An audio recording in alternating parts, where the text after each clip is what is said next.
Hello, this is module 4, investigation 3, and we are going to learn about the one unit growth and decay factors, percent change and initial values. So number 1, the function f of x equal to 2 to the x power is an example of the exponential function, which is the base of the 2. So when x is increasing by 1, and then the y values are increasing by factors of 2. And then some people call this is a doubling function because it's going to be multiplied by 2 in order to get the next value when x is increasing by 1. So A, if to allow x to vary, it is necessary by 1. It increases by 1. What happened to the output value of the function? So the x is, so when x increases by 1, and then the y, which is the output of f of x, is 2 times as large as the previous outputs. When x increases by 1 and the new output value is how many percent? So it's a 2 times, which is, as I said, the 200% of the previous output. So what is the percent change? Percent change is going to be the 100% change. Okay, so if we allow to vary, allow x to vary, it increase by 3. Whatever the output value of the function, so it's gonna be the output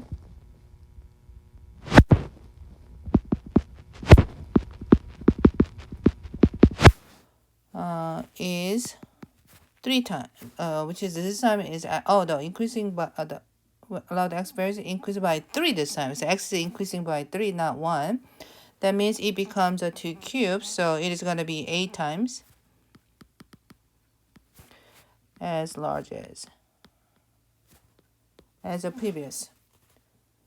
So the D, if we allow x vary and increase by 8, and then the function, what happened to the output value? So this time is the output value.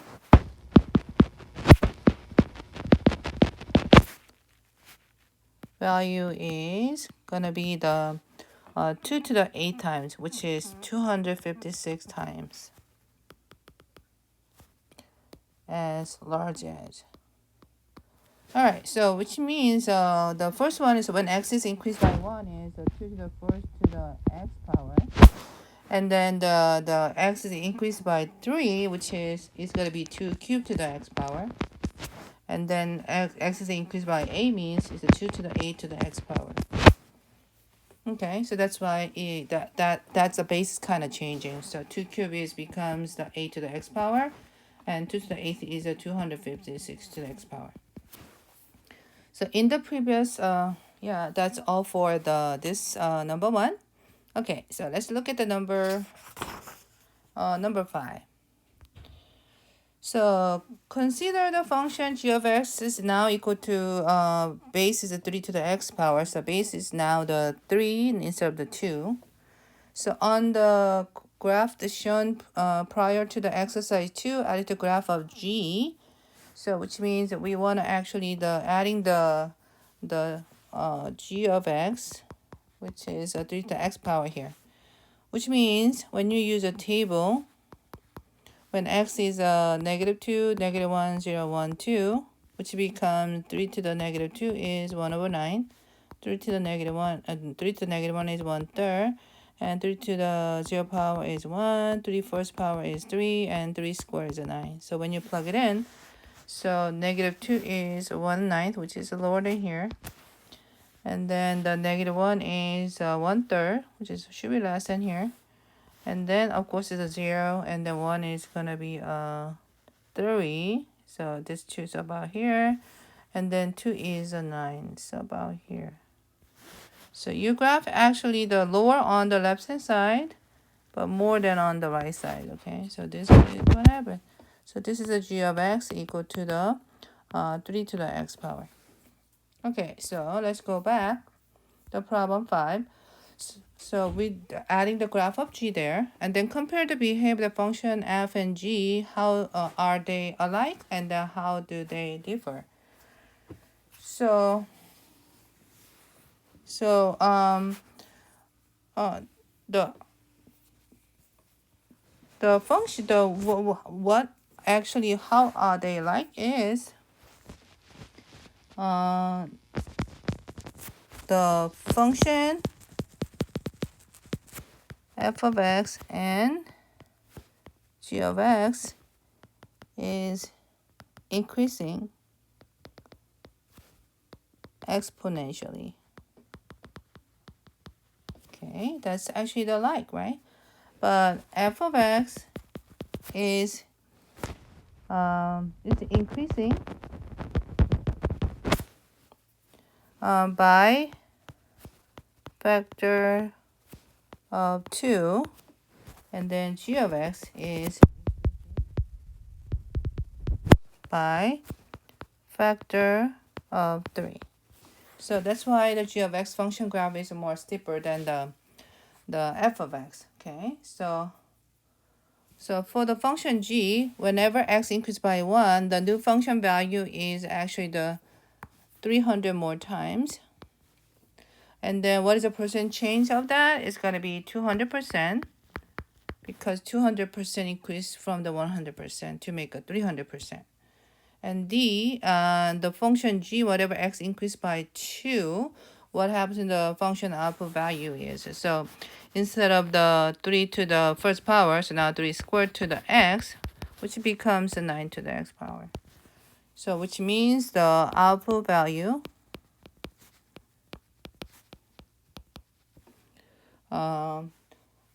is 9 times as large as the previous values. All right, let's look at the number 6. Now you have a 6 times 2/3 to the x power. So on the graph shown prior to the exercise 2, we want to adding the h functions. Okay, so go back to that here. Now I want to adding it h functions, which is 6 times to the 2/3 to the x power. So use the table. Tables are good tools to graphing the any graph. Okay, so -2, -1, and 0, and 1 and 2. So if you are and plug it in, all right, you can just use a calculator. Okay, you don't have to worry about it. Okay, so 6 of 2 divided by 3 to the power of -2 is, I got about 13.5. And then the 6 times 2 divided by 2 to the power of -1 is 9. And then 0 power becomes 1 is a 6. And then the first power, so 6 times 2, 4. And then the 6 times 2 divided by 3 to the square, which is so about 2.7. Okay, so -2 is going to be 13.5, which is about here. -1 is about 9. And 0 is about 6. And then 1 is about 4. And then 2 is about 2.7. So about here. So this is actually the makes a decreasing graph. It's getting closer. But over here, nicely as a curve as exponentially. So this must be something like this, okay? So this is a h functions. So this is a h of x, which is 6 times 2/3 to the x power. All right, so now go back to the problem. So b, as a increase away from x equal to 0, how the function value change. So this time, the function value is actually the 2/3 times as large as previous.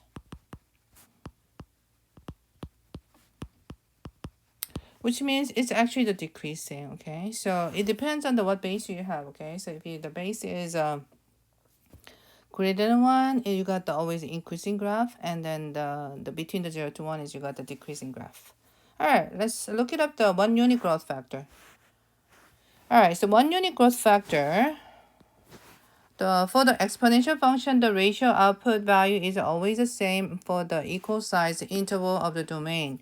So when x increases from x of 1 to x of 2, the ratio is f of x of 2 over x of 1, called the growth factor. So if the growth factor, the interval is 1 unit wide, and then the ratio is going to be 1 unit growth factors. Okay, so we'll change the intervals, and then it will change that too. All right, so let's look at the problem in here. Okay, so we will do number 9 and then 10, 11, and 12 to compute this. Okay, so we got it following the instructions. So 9 to 12, we want to do the number 1, the letter A, find the ratio output value that corresponded to the increase by 1 in the input value. This value is the 1 unit growth decay factor. B, determine the 1 unit percent change by comparing the change in the output values of the function value at the beginning of the 1 unit intervals of x. C, letter identify or determine the value of the function when x equal to 0. And D, use the information from the part A and through the C to define the formula for the relationship. Okay, so now as you notice, x is actually the increase by 1. As you notice, right? Increasing by 1, right? But let's see about the y values, f of x values. Actually, it's decreasing, okay? But it's not by the, the constant, adding and subtracting as a constant term, okay? So this time, actually, I believe there's, if you, 16 divided by 1/4, and then you got 4, and then multiply by 1/4, you got 1, multiply by 1/4 to the 1, you got 0.25. So it's by multiplying. So this must be the exponential functions. So the A, find the ratio of the outputs. So how do you find the 1/4? You just choose any of the y value, which is I choose the 4 over 16, which is 1/4, which is 0.25. And then B, determine the 1 unit percent change. So this is actually the decreasing. So percent change is, you can change that into the percentage, but it's a decreasing. So percent change is, so this is actually the, number that stays, sorry about that. So this number that stays, this number as it stays. So percent change means the whatever previous you have, the next one, your next y value, you have a 25% still remains, which means you're losing the 75%. So in order to get that, you need to choose 25 subtract 100%, which is become negative 75%. So this is actually the 1 unit percent change. And then now we are looking for the when x equal to 0. So you already got the x equal to 0, which is 16. So f of 0 equal to 16. So this is it. Now, in order to find the formula for the function as exponential, right, we have to use the a times b to the x power, right? So a is the initial value and b is the growth factor. So from the 16 as the initial value, and then b is actually the 1/4. That's how much is remains. So this is a function for the number 9. All right, number 10, as you notice, x is increasing by 1. Oh, but not here, but they're skipping some steps, okay? All right, so this times actually, if this is actually the exponential functions, so in order to find it, you just need to choose any of the y value next to the previous.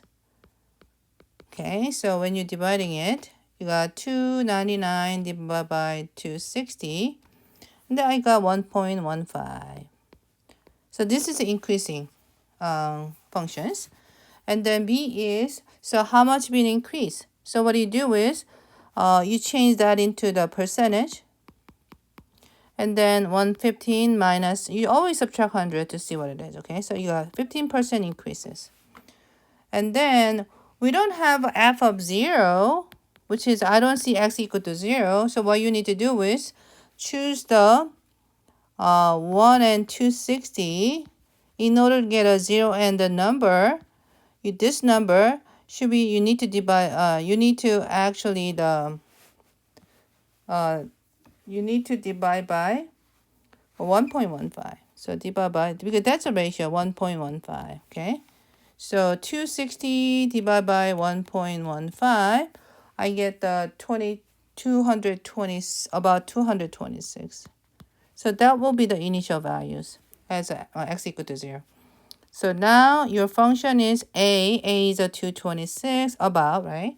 And then B is 1.15, and then to the x power. Oh, so it's a g function. What am I talking about, right? Okay, so that's for the number 10. Now, what if you have a graph instead? So number 11, so A is just increasing, right? So what you need to do is pull out the any of the y value, which is, I think I pulled out the 76.8. Because from the 1 and 2 is increasing by 1, right? And divide by 48. So 76.8 divided by 48, you get 1.6. So this is how much been increasing, which is how much been multiplied to get the next numbers, okay? And that means change to the percent 160%, and then 160 subtract 100, which is, this is 60% has been increased. So now what about f of 0? Of course you can guess. Yeah, right. So about here, it looks like a 30 to me, right? But I don't want to really guess. So what I need to do, pull the 48 and then divide by the ratio, which is 1.6. So 48 divided by 1.6, I got 30. So yep, I had a good guess. Now, in order to find the functions, which is A is a 30 and B is a 1.6 to the x power. So that's actually the formula for the number 11. And then number 12, ratios is nice, okay, because there's a -4 and -3, which is what x value is increased by 1. So always next number divide by the previous, because we need to get to the ratio that is less than 1. So 97.66 divided by 122.07, I got about 0.80.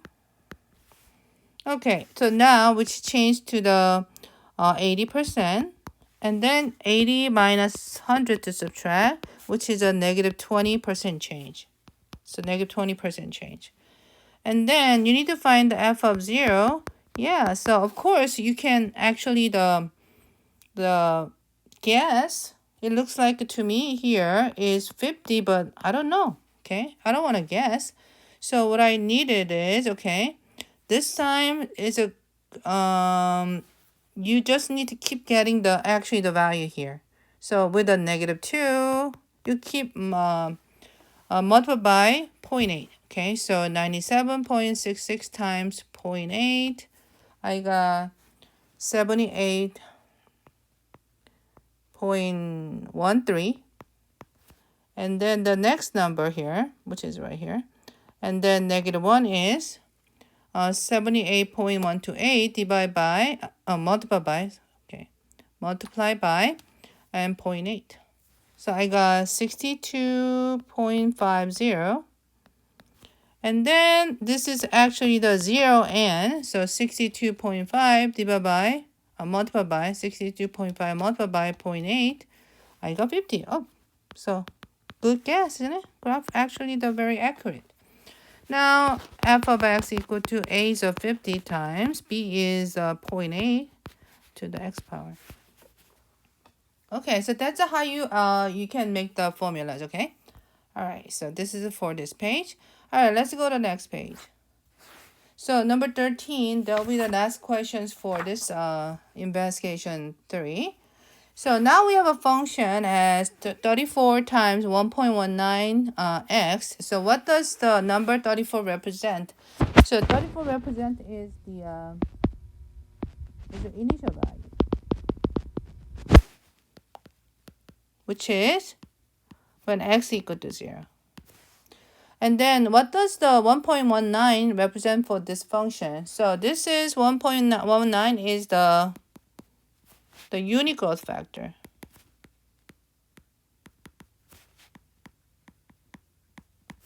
So which means the ratio of the new value to get the as an old output value.